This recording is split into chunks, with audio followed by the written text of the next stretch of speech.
Marami pong salamat sa inyong pagsubaybay sa amin dito sa Jannelle, where we give you stories of Filipino immigration and representation. This is So Hollywood this Sunday on the show, or this week on the show. If you're watching us on TFC, ANC, and KNET, we are featuring the MIFF, Manila International Film Festival, with our Filipino power couple in Hollywood, Ruben and Janet Nepales. We're getting good stories about the Philippines, about Metro Manila Film Festival. They revived Philippine cinema in the Philippines, highest grossing, right, year. Pero when you started talking about this, I'm sure wala pang ganito. So essentially, you took a risk. It's very risky, of course. It's the first one. Everything that's a first time is always risky. But we saw the potential in it, you know, it to grow bigger and better. And you saw the potential of helping all those Filipino filmmakers get a bird's eye view of what's going to happen to them if they cooperate and they collaborate with all the Hollywood filmmakers here. I'm glad you brought it up, Jannelle, because like any first-time organization, you know, we have to scrape for funds because some people think we're flush with money, but no. We're struggling, but we're doing our best to come up with a very good inaugural Manila International Film Festival. So that's the goal. And hopefully this will continue on with your support, mga kababayan. Kasi kayo, pag nasa red carpet, mukha kayong mahal. Hindi ba? No. Gown lang yun. Gown lang. But kidding aside, you know, it is really very difficult to start something. As I said earlier, and when it's your first year, it's risky. But you know, the positive spin to it is that when you're the first, you're the pioneer. And here we are, pioneers, and it just so happens that it also is a great time to be Filipino right now in Hollywood. Filipinos making noise everywhere. And at the same time, the movies in the Philippines that we're talking about are just simply amazing, right? Because Philippine cinema has evolved. It's just a matter of telling the world that they have evolved and we have to watch. So let's talk about some of the standouts from this year's Metro Manila Film Festival. Ang winner ng Best Picture ay Firefly.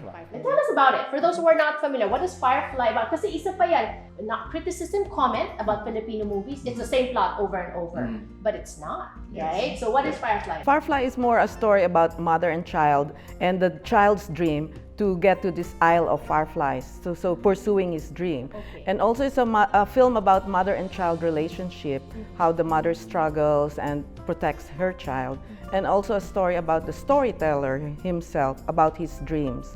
So it's a very tender and inspiring story. Very interesting. Highest grossing is Rewind with Dingdong Dantes and Marian Rivera, the famous couple. So ito naman is ang theme naman niya what will you sacrifice for the sake of love naman ang kanilang theme. So and so far I think the ticket sales too are also voting very well for Rewind. Baka magiging Rewind din sila dito sa LA. Yes. Pero sino bang mas magandang couple? Si Dingdong and Marian or si Janet and Ruben?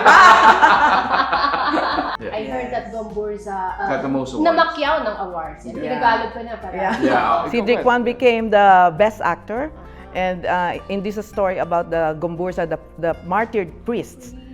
Gomez, Burgos, Zamora, Jose Rizal was inspired to write his El Filibusterismo because of these three martyred priests, and also the Katipunan was also inspired because of this martyred priests, because they used the black parts of their dressing to parang anting-anting in their battle. So it's a very inspirational. All kids or first generation who are here should watch it. You know. Historical siya. Apparently, these three fathers were the ones who actually inspired the patriotism and that incited the revolution that toppled the Spanish regime. So, Okay, and that's just 3 of the movies that will be featured. How many movies are 10. there? When I Met You in Tokyo, starring Vilma Santos and Christopher De Leon. Ako rin, isa pa yan. Gusto ko yung Vilmain. Anong? Naranya. Ay! Yeah, it's set in Tokyo, and it's about how time impacts relationships. Oh, So you maganda can- din yan. I know, so you can imagine Vilma Santos and Christopher De Leon as Yes. they have something going on, siguro na rekindle ang kanilang relationship. Ayan, ako. Okay, and then Becky and Badette. This is hilarious because these two girls, it's actually the love letter of June Robles Lana to Vilma Santos kasi ina-idolize daw niya si Vilma and he wants to make a movie with her. So we have to watch the movie in order to find out what it is. And it's also an LGBTQ plus Yeah. film, along with Broken Heart Strip. Broken which Heart also- Strip is another which is also- LGBTQ film, you Yeah, know. so- Christian Bables, and it's about the struggles and the challenges of the LGBTQ community. Right. So, no matter what you feel like watching or anumang genre yung favorite nyo, there's something for you at the Manila International Film Festival happening January 29 to February 2. Yes. Okay, we're gonna be talking about specifics. Kung saan kayo makakabili ng ticket, kung ano ba yan, buong araw ba pwede manood, and all that stuff. They also have a gala night. Will that be open to the public? They will have stars from the Philippines flying here when we return on the show. Don't go away.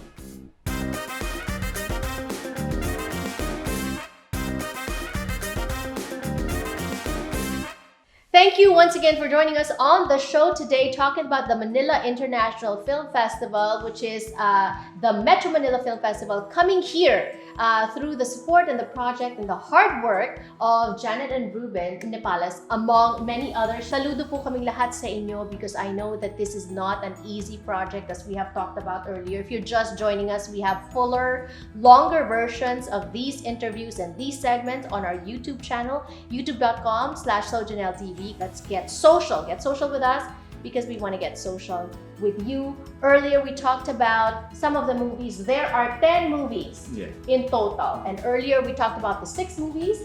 What are the 4 other movies? Well, Family of Two, starring Sharon Cuneta and Alden Richards, is also about mother and son relationship. So you will like that too. We have Compon, starring Beauty Gonzalez and Derek Ramsay. It's a horror movie, but actually inspired by the question that some of us have experienced, kailan kayo magkakaroon ng baby? Malyari with our Papa Piolo Pascual. Si Papa P, okay. And directed by Derek Gabrito. And this one is very interesting because Malyari is the movie on the very first recorded na serial killer in the Philippines. Oh, so may pagka-suspense naman. Yeah. Horror then, yeah. Yes, okay. And then the other one is Penduko, which is of course part of that blockbuster series. And this will have Kylie Berzosa and Matteo Guidicelli. Okay, so what's gonna happen January 29 to February 2? Ano ba yung mga open to the public? Because I know that there are some stars that are flying here. Sino-sino ba yung mga confirmed as of now? Yeah, we have Piolo Pascual, Dingdong Dantes, Christopher De Leon, Beauty Gonzalez, Eugene Domingo, Derek Ramsay, and more to come. And Chong Di, And Chong Di. Yeah. Cedric Juan. Ayan, Best Actor Yeah. will Yes. be coming here. Ayan. Will that be open to the public? Will the public be able to see them? Tapos paano bang process nito? Yeah. Actually, the festival itself will run for throughout the duration of the festival. It's a TCL Chinese Theater in Hollywood. And that's open to the public. Yes. So you can buy tickets to that one. And either the stars will come to introduce their film, or afterward, there will be a Q&A with them. If you have any questions, you will be able to, hopefully with time, permission, we'll be able to answer. They will be able to answer the questions. And the gala will be at February 2 at the Directors Guild of America. They can also get tickets for that. Yes, at Eventbrite or Right. go to our website www.manilaiinternationalfilmfest.com. Hopefully, we'll see you there because we will have our own awards. Yes. We tap our own set of jurors, Yeah. so we will come up with our own awards. This is not a challenge what they decided in Manila, but because this is in LA, so on the States, so we'll have our own Filipino American perspective of. Yes, what resonates Yeah. with, right? Yeah, I exactly. want to add also, we're honoring Hilda Coronel with the first Monty Manibog Life Achievement Award.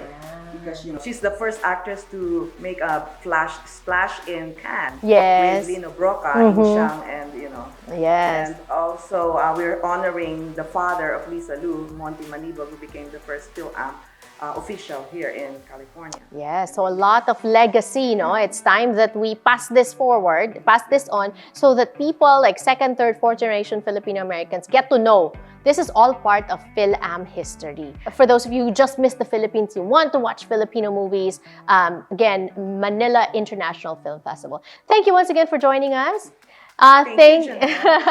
Good luck and more power to you. Yes. Thank you for joining us here on So Jannelle. This has been your host, Jannelle So.